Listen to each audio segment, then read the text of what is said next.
आज मैं बना रहा हूँ एक सिंपल एक्वास्केप, बट इस एक्वास्केप में मैं सॉइल नहीं डालने वाला हूँ, यानी कि इसमें कोई भी सबस्ट्रेट सिस्टम नहीं होने वाला है। तो हम शुरुआत करेंगे इस 15 बाई 10 बाई 10 इंच के टैंक से।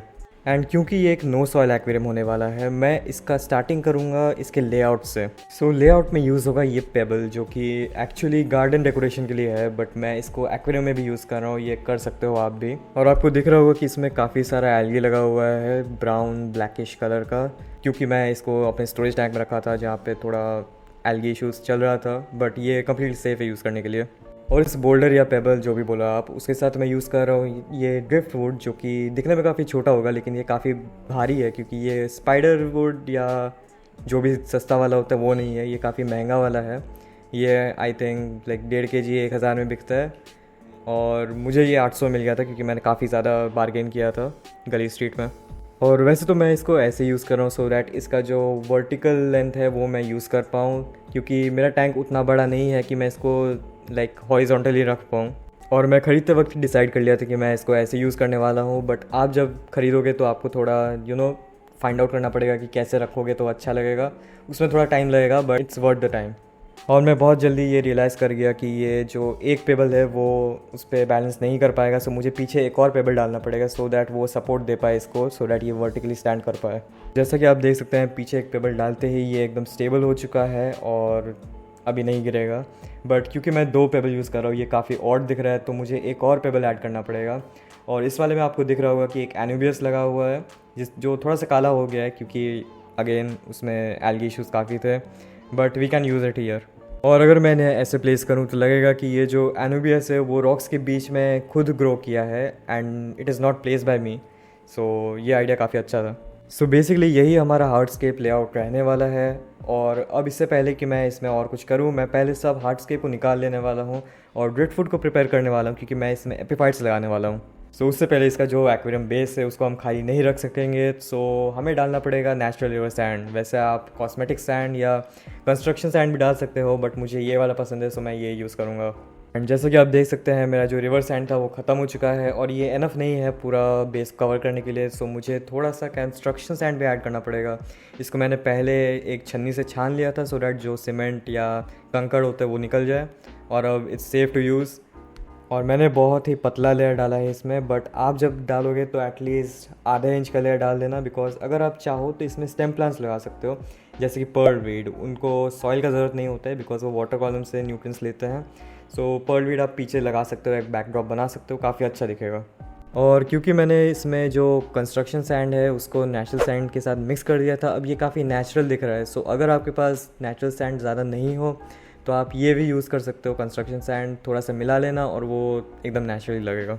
और अब हम इस एक्वेरियम में कुछ नहीं करने वाले हैं, सो मैं इसको बड़े ही सावधानी से साइड कर दूंगा। और अब बारी आती है हमारे ड्रिफ्ट फूड को तैयार करने की। बेसिकली हम इसमें एपिफाइट्स को चिपकाने वाले हैं। ये सारे के सारे एपिफाइट्स बनी कट्स हैं, कुछ नए वाले हैं और कुछ मेरे पुराने वाले हैं। सो साइज़ डिफरेंस आपको दिख रहा होगा इसमें। और मैं कोशिश करूँगा कि इस ड्रिफ्ट फूड में जो होल्स है उसमें मैं इनके रूट्स को लाइक घुसेड़ दूँ, सो दैट ये अपने आप वहाँ पे स्टिक हो जाए और मुझे फेविक्विक यूज़ ना करना पड़े। बट अगर ऐसा कोई पॉइंट रहा जहाँ पे नहीं है कोई होल, देन मैं फेविक्विक यूज़ करूँगा। तो आप देख सकते होंगे कि मुझे यहाँ पे एक खोपचा मिल चुका है, बट मैं इसमें रूट्स को फंसा नहीं सकता हूँ, सो मैं थोड़ा सा फेविक्विक यूज़ करूँगा। ये सेफ़ टू यूज़ है क्योंकि ये सूख जाने के बाद वाटर कॉलम के साथ रिएक्ट नहीं करेगा और फिशेस के लिए काफ़ी सेफ़ है। और इस एनुबियस में आप अगर देखो तो इसमें राइजोम एक है बट स्टेम 2 अलग है। सो मैं इसको अगर डिवाइड करूँ तो मेरे पास 2 अलग प्लांट्स हो जाएंगे, जिन्हें मैं 2 अलग जगह पे प्लांट कर सकता हूँ जैसा भी मुझे मन हो।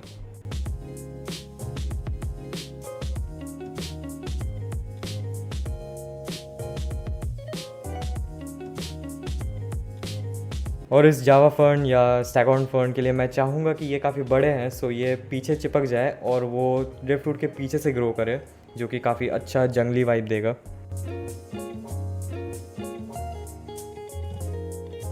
अब यहाँ इस नॉर्मल जावा फर्न को मुझे लगाने में काफ़ी दिक्कत हो रहा है क्योंकि इसका राइजोम थोड़ा सा टूट आ रहा है, सो मैं जहाँ भी चिपका रहा हूँ वहाँ से वो निकल आ रहा है। तो एपिफाइट्स चिपक जाने के बाद मैं क्या करूँगा कि इस लेआउट को फिर से बना लूँगा और कोशिश करूँगा कि मैं सारे स्टोन्स और ड्रिफ्ट फूड को एक साथ चिपका लूँ, सो डैट ये सारे एक पीस हो जाए और मैं इनको बस ऐसे ही प्लेस कर दूँगा एक्वेरियम के अंदर। और इसके लिए मैं यूज़ कर रहा हूँ टिश्यू पेपर और फेविक्विक। मैं पहले टिश्यू पेपर को ड्रिफ्टवुड से चिपका दे रहा हूँ, फिर जो स्टोन है उसको टिश्यू पेपर में चिपका दे रहा हूँ। बट एट द एंड ये उतना सक्सेसफुल नहीं हुआ, क्योंकि जो फेविक्विक है वो उतना अच्छा काम नहीं कर रहा है, वो खुल आ रहा है बार बार। सो मुझे अब इसको ऐसे ही छोड़ देना पड़ेगा, मैं इसको स्टिक नहीं कर सकता। सो अब मैं फिर से वो हार्डस्केप लेआउट बना रहा हूँ मेरे एक्वेरियम में डायरेक्टली, और इसमें मैं कोई ग्लोइंग वगैरह नहीं करूँगा। मैं कोशिश करूँगा कि ड्रिफ्टवुड यहाँ पे बैलेंस हो जाए। अगर नहीं हुआ देन मुझे कुछ सोचना पड़ेगा, बट आई होप ये बैलेंस हो जाएगा और ये इन फ्यूचर गिरेगा नहीं।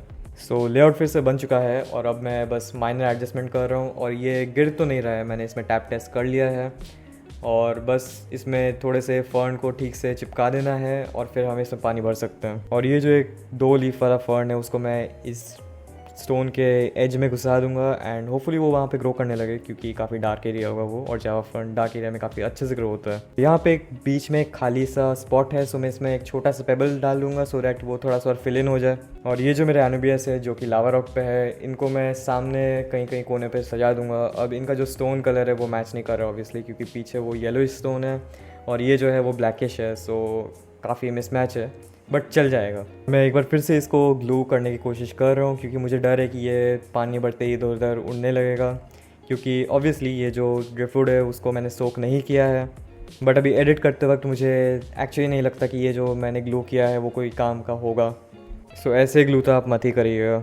और अब मैं बड़े ही आराम से इसमें पानी भरने वाला हूँ, जिससे कि जो सैंड लेयर है मेरा वो डिस्टर्ब नहीं होने वाला है। और इसमें पानी भरने के लिए मैंने यूज़ किया है 50% आरओ वाटर और बाकी 50% मैंने अपने पुराने टैंक से लिया है टैंक वाटर, क्योंकि उसमें बेनिफिशियल बैक्टीरिया होगा प्लस थोड़ा सा न्यूट्रिएंट्स भी होगा हमारे एपिफाइट्स के लिए।